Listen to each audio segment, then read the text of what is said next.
itu resusitasi jantung paru otak di mana namanya resusitasi ya.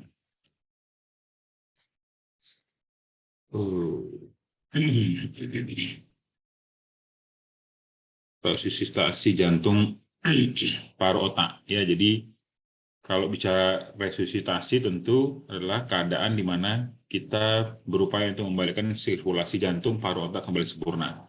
Kenapa harus jantung paru otak? Karena organ vital ya.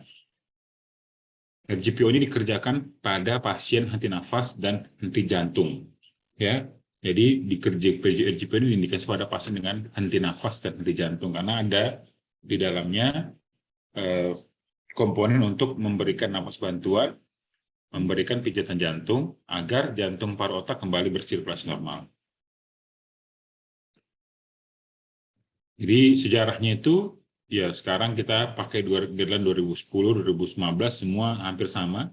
Intinya adalah pijat jantung luar, memberikan nafas bantu, ya itulah memberikan apa namanya sekarang defibrillator, ya itu udah. Jadi modern CPR atau nama kerennya CPR, ya kardiopulmonar resusitasi, ya yang muncul sudah 50 tahun lalu. Dan hampir per 5 tahun sekarang rutin sudah mulai diperbarui guideline-nya.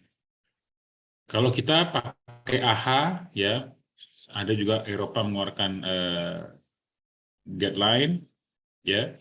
Jadi semua silakan memakai guideline yang mana.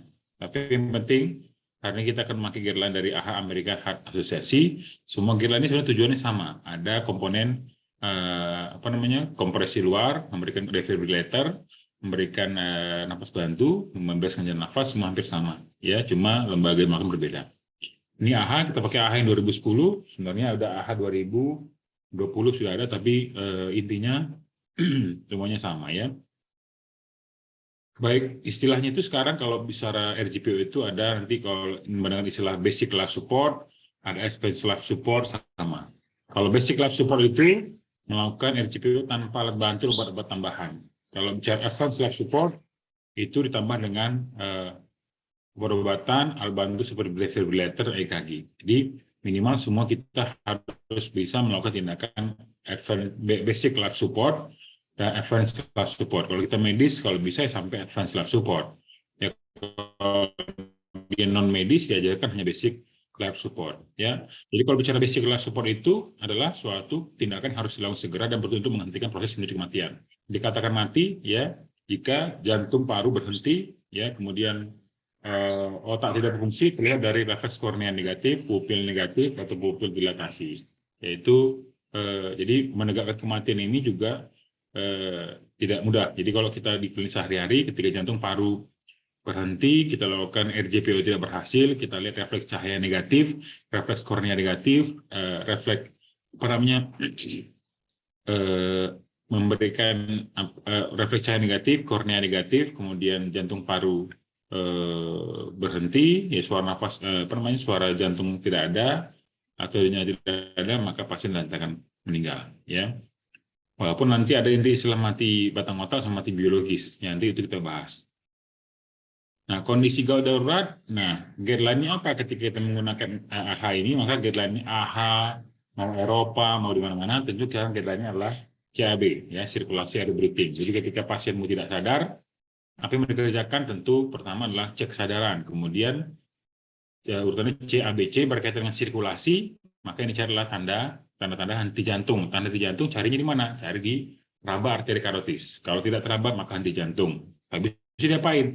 Dipijat jantung. Nanti kita bahas. RW itu berkaitan dengan jalan nafas. Jalan nafas tentu ini adalah tanda sumbatan. Sumbatan bisa dua, ada parsial sama ada total. Jadi parsial itu tandanya snoring, crowing, dan gargling. Snoring itu suara nafas seperti mengorok, crowing seperti berkumur-kumur, crowing seperti tercekik, gargling seperti berkumur-kumur. Kalau snoring itu ditandai dengan tidak jatuh ke belakang, caranya menanganinya adalah pasang gudel, ya, pasang oroparang RW atau ganjil bahu atau hetil chain lift atau jaw truss. Para pasien trauma ingat hanya perlu jaw truss saja. Pada breathing itu tentu nafas bantu. Jika jumpai pasien tidak nafas, maka diberikan bantuan nafas. Jika nafasnya melambat atau lebih cepat, itu maka tetap diberikan bantuan nafas minimal tambah oksigen. Dalam hal ini, jika dijumpai kondisi RJP, kondisi henti nafas, henti jantung, maka ini kerja adalah pijat jantung luar. Apa? Masih kuliah. Nah, jadi jika pasien mengalami henti jantung, henti nafas, maka darah berhenti ke sirkulasi ke otak, berhenti ke otak 3 menit, pasien bisa mati. Kalaupun hidup, maka udah 3 menit otak bisa mengalami oksigen, bisa mengalami hipoksia, otaknya rusak permanen, jadi anaknya atau pasiennya hidup tapi kayak orang bodoh, bengong aja. Ya, maka jangan pernah main-main untuk menghentikan napas pasien kawanmu pakai bantal, nanti bisa mati dia. Ya, jangan ngeprank-ngeprank yang ini aneh. Ya, jadi darah bersirkulasi berhenti 3 menit, maka otak mengalami kerusakan karena hipoksia. Ya, pasien bisa mati.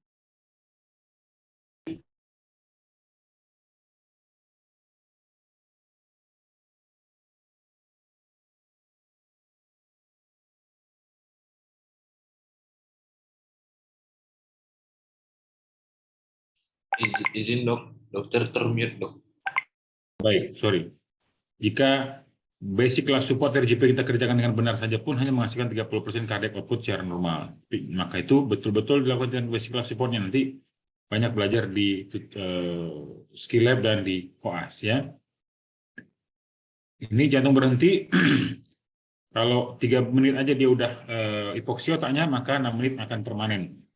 Tidak hanya otak, organ-organ lainnya akan mengalami kerusakan permanen sehingga kerusakan akan bersama lama dan pasien akan sulit dikembalikan ke sirkulasi normal. Jadi ketika misalnya pasien perawat bilang, dok, pasien tiba-tiba tidak sadar, maka datang ke ruangan, ngapain? Cek sadaran dulu, Pak. Kalau dia nggak bangun, selang berikutnya adalah CAB, cek sirkulasi, teraba arteri karotis. Kalau tidak teraba, maka pasien mengalami henti jantung, langsung kompresi luar 30 kompresi, 2 nafas. Jangan tunda-tunda, ya. Nah, makin cepat dilakukan tindakan resusitasi, maka pasien mengalami OSC, respon of spontan circulation, lebih bagus. Jadi, maka ketika ROSC-nya lebih cepat, maka life-nya lebih cepat. Jadi, makin lama kau tolong, misalnya, maka pasien akan mengalami kematian lebih besar. Kapan resusitasi jantung baru dilakukan? Jika pasien mengalami cardiac arrest, henti jantung. Taunya henti jantung dari mana? Dari raba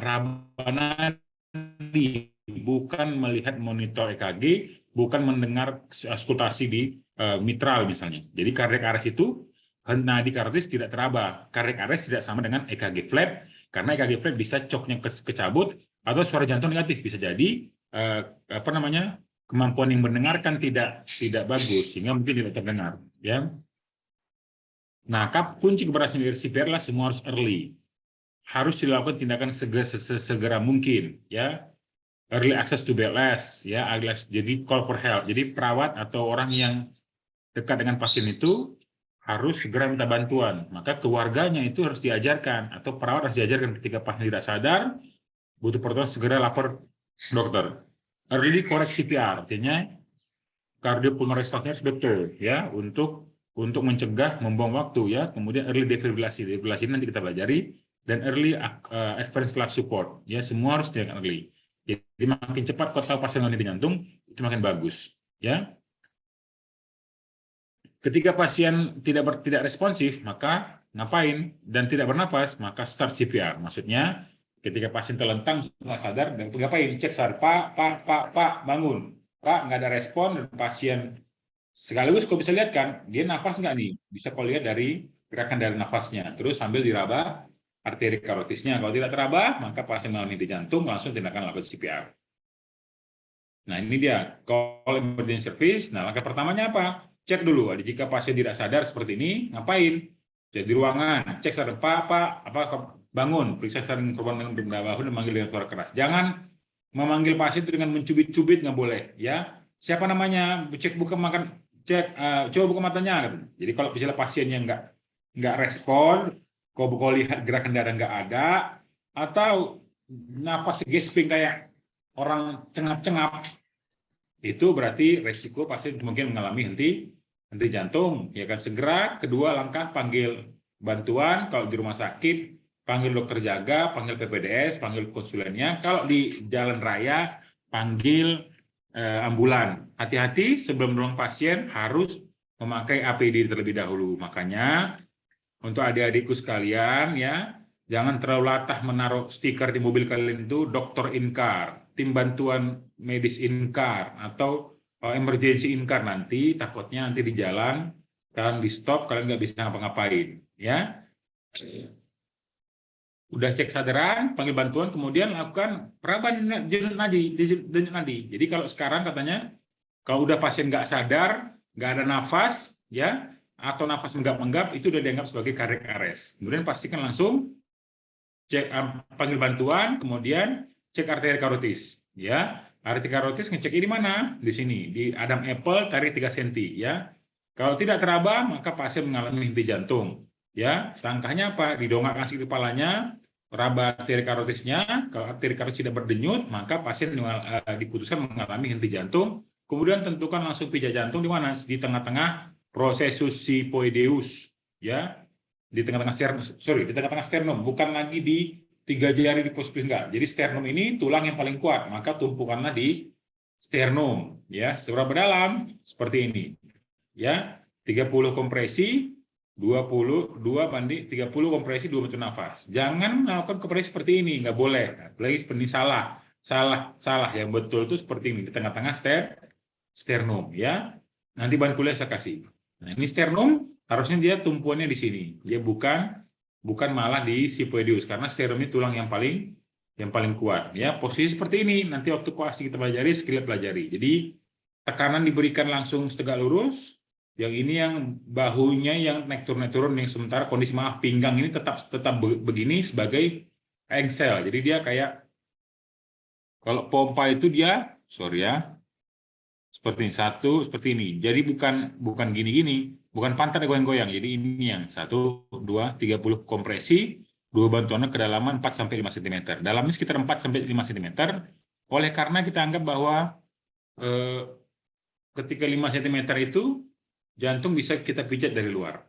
Ya, jadi kalau tanya kompresi berapa banding berapa? 30 kompresi, 2 bantuan nafas. Maksudnya 30 pijat kompresi, setelah itu diberikan 2 bantuan nafas. Selama berapa menit? 2 menit. Berapa siklus? 5-7 siklus. Kompresinya di mana? Di tengah-tengah sternum. Setelah 30 kompresi, 1, 2, 3, 30. Kemudian temannya yang ini, yang di atas, ngasih bantu nafas. 1, 2. Ulang lagi. Tuh, 2, 3, 4, 5, 6, 7, 30. Temannya ngasih lagi bantu 1, 2. Selama 2 menit itu sekitar 5-7 siklus. Nah, itu dia kira-kira ya. Atau sekitar 100 sampai 120 kali per menit, sekitar 2 menit itu. Ya. Lah keempat apa? Habis C, A. RW itu maksudnya adalah jalan nafas, tanah sumbatan. Ya, lakukan tindakan hetil, chin lift atau jaw thrust. Jika ada di gigi palsu, darah atau tanah bisa disuction diambil. Makanya harus pakai sarung tangan, glove ya. Karena korban yang tertekuk seperti ini, jalan nafas tidak bebas. Untuk itu maka diperlukan pembebasan jalan nafas seperti tindakan hetil dan chin lift. Ya. Nah, untuk jadi ketika kalian melakukan kompresi, maka kan 2 lagi kan akan 3 kali kompresi. Setelah itu kan memberikan nafas bantu. Maka teman yang lain itu lakukan pembebasan jalan nafas. Jadi bukan berarti C dulu, A dulu, B dulu, tidak. Itu tindakan sekaligus. Ingat tadi makin cepat ditolong, makin cepat dilakukan, makin cepat prosesnya bagus. Ya, jadi kalau pada kondisi realnya, pasien jantung, teman yang satu ngecek sadaran, karotis, nggak teraba nih, langsung operasi. Teman yang lain langsung bebaskan jalan nafas, langsung ngambil sungkup untuk bantu nafas. Jadi kalian kompres 30, teman kalian yang lain langsung memberikan nafas bantu 2 setelah 30 kali. 30, 2 nafas. 30, 2 nafas. Karena kalau tidak bebaskan jalan nafas seperti ini, resikonya ketika memberikan nafas bantu, jalan nafas udaranya nggak bisa masuk ke paru-paru karena ini nyumbat. Ya, maka lakukan tindakan hetil, chin lift, atau jaw thrust. Jaw thrust ini dikerjakan terutama untuk pasien-pasien trauma. Jadi kalau pasien trauma yang dijumpai ada cervicalnya bengkak, merah, mengeluhkan sakit, atau fraktur cervical dari fontotoraks misalnya, maka hanya boleh dilakukan tindakan jaw thrust. Setiap pasien trauma sebaiknya lakukan tindakan jaw thrust. Ya, ini bisa dipelajari. Kemudian, ya bebaskan jalan nafas biasalah. Ya, ini salah. Harusnya pakai sarung tangan, ya, karena sekarang penyakit banyak. Jadi semua ketika menolong pasien, ya lakukan dengan universal precaution. Ya, habis airway, breathing. Ya, secara teoritis melakukan tindakan breathing itu dengan cara look, listen, and feel. Look, lihat gerakan dadanya, listen, dengarkan suara nafasnya, feel, rasakan hembusan nafasnya. Di zaman pandemi seperti ini bisa kita modifikasi. Kalian lihat gerakan dadanya tidak ada, maka pasien sudah dipastikan bahwa mengalami henti napas atau pasien gasping. Nah, itu seperti itu segera diberi bantuan nafas. Ingat, pasien mengalami henti jantung sudah pasti mengalami henti nafas. Tidak ada orang yang henti nafas, tidak ada yang orang henti jantung bernapas, nggak ada.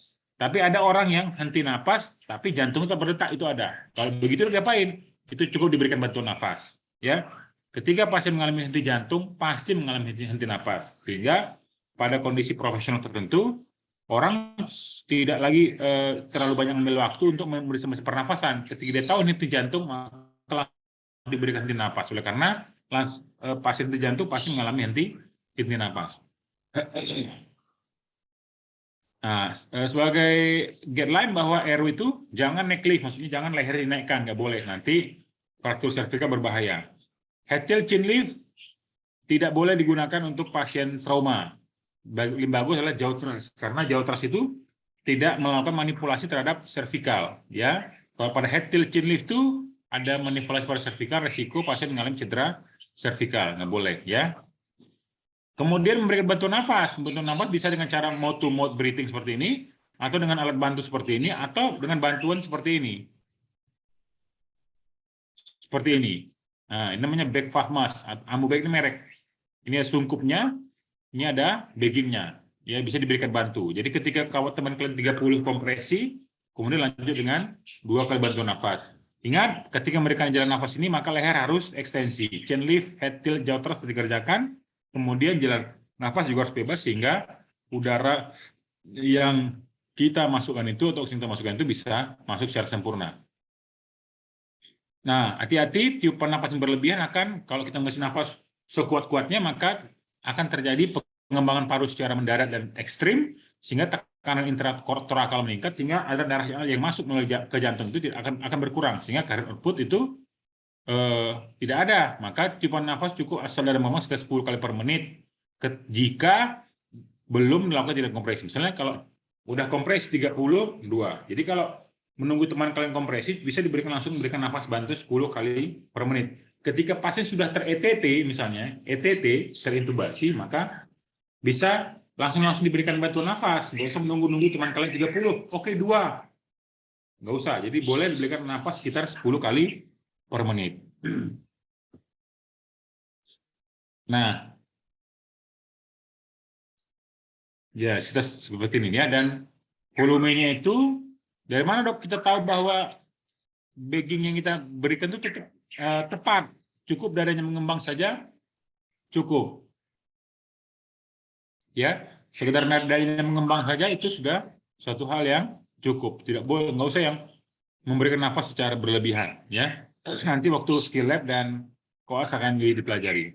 Nah, bagaimana hitungan 30/2? Terserah. Kalau dulu guideline-nya 15 kompresi, 2 bantuan nafas. Sekarang guideline-nya 30/2. Ya, hitung 1 sampai 30, kemudian 2 kali bantuan nafas. Ya, selama 2 menit atau 5 sampai 7 siklus atau 6 sampai 7 siklus, ya. Nah, setelah lakukan RJPO misalnya 5 sampai 7 siklus, maka lakukan kembali lagi raba karotis, ya. Kalau dia tidak teraba, maka masih henti jantung, kerjakan ulang dari awal. Nggak usah cek sadar lagi, langsung kalau misalnya tidak teraba, langsung kompresi 30, kemudian 2 bantuan nafas. Kalau pasien sudah terpasang EDT, sudah terpasang endotracheal tube, langsung saja memberikan nafas bantu 10 kali per menit, teman kalian tetap kompresi sekitar 30 kali atau sebanyak 5 sampai 7 siklus dalam 30 kompresi dalam 30 kompresi dengan nafas sebanyak 5 sampai 7 siklus selama 2 menit. Tapi kalau belum terpasang ETT, kalian masih bagging secara manual, maka lakukan tetap 30 kompresi 2 bantuan nafas, 30 kompresi 2 bantuan nafas. Nah, jika pasien nadi teraba, pasien sadar, maka lakukan recovery position pada kondisi seperti ini, ya. Nah, ini saya ulangi bahwa langkah pertama cek apakah pasien sadar, kemudian panggil bantuan, panggil ambulan, ketiga menentukan nadi leher. Katanya untuk awam tidak perlu, tapi sebaiknya kita ajarkan. Kalau untuk awam itu, jika pasien yang nggak sadar terus tidak bernafas, pasiennya cuma gas-gas menggap-menggap, maka dianggap sebagai henti jantung. Tapi awam juga kadang saya pribadi saya ajarkan bagaimana cara meram, karena gampang meram dadanya. Jadi kalau kita di medis harus tahu, ya, menentukan di leher. Kalau tidak teraba maka pasien mengalami cardiac arrest. Ingat, cardiac arrest tidak sejalan dengan EKG flat, tidak sejalan dengan suara jantung yang hilang. Keempat, menentukan titik tubuh pijat jantung, kemudian melakukan pijat jantung dari luar selama 30 kali per menit. Ya, ini ulang-ulang, tentukan berdasarkan nafas, kemudian ada obat benda asing, kemudian memberi nafas bantu. Ya, jika cardiac arrest membandel setelah 2 menit kalian lakukan tidak ada respon, 2 menit, 4 menit, 6 menit, maka cek apakah ada masalah ini. Jika ada masalah ini, maka langsung dilakukan koreksi. Ya, jika berhasil lakukan erosi berhasil, maka tetap diberikan nafas bantu. Jika jumpa hipotensi diberikan inotropik dan vasopresor. Kemudian tetap diinfus untuk jalan obat cepat untuk terapi aritmianya, dan selebihnya dikoreksikan ke ICU. Oke, mungkin ini saja, tapi saya ulangi, ya, karena saya yakin ini sangat penting. Ini sudah mengulang saja, ya. Jadi ketika ada pasien tidak sadar, apa yang diapain? Pertama, cek sadarnya. Pak, bangun Pak. Kalau pasien bilang ada apa, katanya berarti pasien sadar. Kalau pasien sadar itu berarti sirkulasi ke otak sama bagus, berarti kontraksinya kan bagus kan, maka tinggalkan. Tapi kalau Pak nggak sadar, terus diapain? Call for help. Sambil call for help, sambil kalian lihatlah apa ada nggak pernah dia bernafas, ada nggak normal breathing atau gasping. Jika tidak ada, kemungkinan besar dia mengalami henti jantung, semua terabalah nadi karotisnya, ya, ada apa tidak. Kalau tidak teraba, berarti pasien mengalami henti jantung. Udah mengalami henti jantung, ngapain? Misalnya nih, kalian 3 orang, maka orang pertama melakukan tindakan kompresi luar, 30. Ya. Orang kedua, bebaskan jalan nafas, ya kan, langsung ambil ambu bag. Jadi kan, orang ketiga pasang infus. Jadi tim secara bersama-sama, ya. Ini menentukan bagi mana arteri karotis berada. Oke, mungkin sementara ini dulu. Dari kalian ada pertanyaan, ya, karena kita ada waktu sekitar setengah jam lagi. Saya harapkan kalian bertanya, ya, sehingga saya bisa memberikan nasihat atau hal yang perlu untuk kalian pelajari. Dari kalian ada yang mau bertanya, di? Karena juga ini gampang. Izin bertanya, dokter. Silakan. Izin bertanya, dok. Saya melihat ada beberapa di video di YouTube, dok, ada yang pas dilakukan pemberian bantuan nafas, hidungnya dipijit, dok. Itu betul atau enggak, dok? Oke, betul. Jadi ketika kita memberikan bantuan nafas, oh iya, saya tadi mungkin kelewatan, ya. Ngasih ini. Kalau ngasih bantuan nafas, sebenarnya kalau pada bayi, ya, hidung tak perlu dipijit, karena nafas kita tuh, mulut kita, intinya memberikan bantuan nafas itu kalau ada kan pertama cara mouth to mouth breathing. Jadi kalau mouth to mouth, kalau memang memberikan nafas secara mouth to mouth, maka hidung pasien harus kita tutup, oleh karena kan mulut kita sama mulut pasien harus saling menutupi. Kalau hidungnya tidak ditutup, maka nanti udara yang kita masukkan dari mulut itu bisa keluar dari hidung.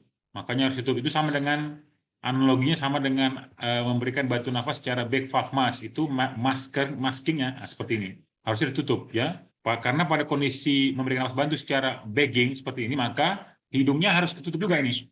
Paham, ya? Jadi kalau kita memberikan nafas bantu, maka hidungnya begini.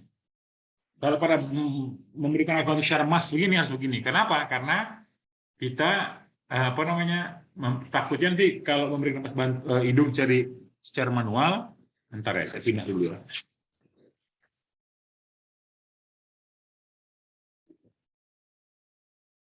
Sorry, saya punya peliharaan burung terlalu banyak ini kayaknya. Jadi ribut sekali.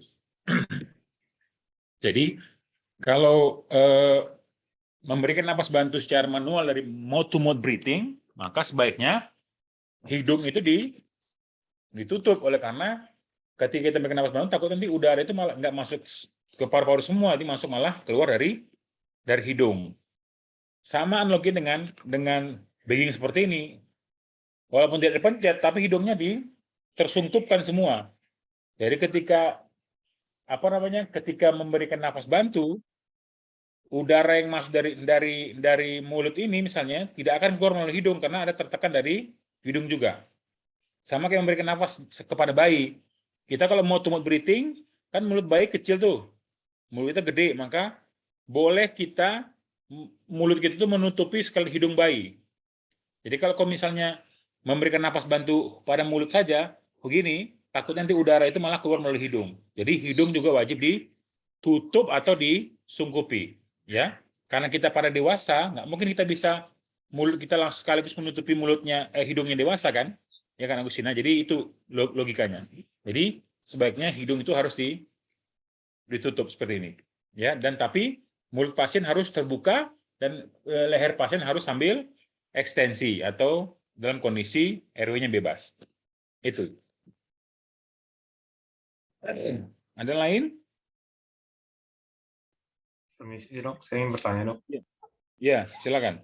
Untuk pas pemberian nafas itu yang harus terpisah ya dok, kompresinya pemberian nafas nggak bisa barengan. Nah, kalau dia kondisi sebelum terintubasi, intubasi itu maksudnya sebelum pasien terpasang pipa selang ETT endotracheal tube, maka sebagusnya kompresi 30, kemudian baru 2 bantu nafas. Kompresi 30, 2 bantu nafas. Tapi kalau pasien sudah terpasang ETT endotracheal tube, kalian bisa langsung memberikan nafas 10 kali sampai 12 kali per menit. Sementara teman kalian melakukan kompresi 30 kali selama 2 menit, atau 5 sampai 7 siklus. Ya, paham ya, Pali? Oh, paham dok. Berarti kalau udah ada EDT ya baru bisa dibarengan. Ya, ETT itu kalau datang pasang ETT nggak usah lagi tunggu 30, tunggu baru 2, nggak. Langsung aja 10 kali per menit. Tapi kalau sebelum kita pasang ETT, maka tunggu 30 kompresi, 2 bantu nafas. Kalau misalnya teman kalian tim lainnya agak lambat, ya kau bisa memberikan initial breathing 2 kali dulu, 1, 2. Oke, kompresi. Boleh. Yang penting tidak boleh melakukan interupsi. Jadi gini saya pertanyaan, dok, kapan dilakukan RJPO? Oh, jawabannya ketika henti nafas sama henti jantung. Dok, jadi kalau henti nafas saja gimana? Ya, berikan bantuan nafas saja. Paham? Kalau henti jantung, dok, ya RJPO namanya. Karena orang henti jantung, sudah pasti dia mengalami henti nafas. Tidak ada orang henti jantung, dia bisa bernapas. Nggak mungkin. Ya, jadi kadang orang bisa skip tuh ketika udah henti jantung, maka dia nggak ngecek napas lagi tuh ke orang profesional. Dia udah tahu mungkin pasien mengalami henti jantung. Kedua, dok, henti jantung itu nggak bisa dilakukan dari EKG, dari pakai stetoskop, nggak bisa. Kalau henti jantung itu dirapain dari karotis. Kalau EKG, tengok EKG flat, bisa jadi mungkin padnya lepas, coknya tercabut, nggak bisa. Nggak bisa dok dengar dari stetoskop, nggak bisa. Bisa aja orang yang dengar itu juga peka, tuli, nggak tahu dia, nggak dengar katanya henti jantung. Tetaplah raba nadi karotis. Dok, kalau lehernya bengkak, ada tumor, nadinya tadi mana karena nggak tahu, lihat.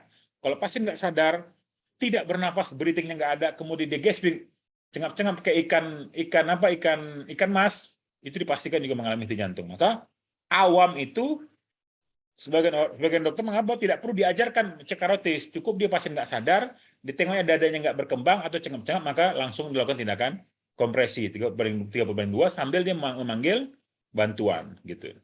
Gitu, Revi. Kemudian, dok, kapan dihentikan RJPO? Pertama, kalau penolong capek, semuanya capek, kecapean daripada kalian yang di RJPO. Pertama, penolong kecapean. Kedua, dok, obat kita udah habis, epinefrin udah habis. Ketiga, pasien mengalami misalnya sulit ditolong, misalnya kayak pasiennya usianya 300 tahun, penyakitnya kanker ujung rambut, ujung kaki yang prognosisnya tidak ada perbaikan misalnya, atau penyakit kronis yang misalnya dia udah CA, gagal jantung, gagal hepar, gagal semuanya dengan perburukan. Kemudian kapan dok? Kemudian ada permintaan keluarga, dok, udahlah dok, nggak usah di RJPO lagi, kasihan keluarga saya. Udah stop, tekan surat penolakan. Terus dok, kapan kita lakukan tindakan menerus standar JPO kalau penolong tidak capek, obat kalian tidak habis-habis, kemudian permintaan keluarga, dan penting adalah usia muda. Kalau pada bayi, anak, usia muda itu biasanya prognosis dia kembali ke seperti semula itu sangat bagus, lain dengan usia tua. Mungkin itu saja dari saya, Adinda. Yang ada pertanyaan? Nggak ada ya? Terima Kita kasih, akhiri Dok. boleh ya? Halo? Pak Komting, link Dok. absen udah dikasih, udah di ini kan? Sudah saya WA, Dok. Oke, nanti bahan kuliah saya kirim kemana? Ke WA saja juga boleh, Dok. Oke, terima kasih. Terima kasih, Dek. Mohon maaf kuliahnya jam-jam segini. Kemarin saya ada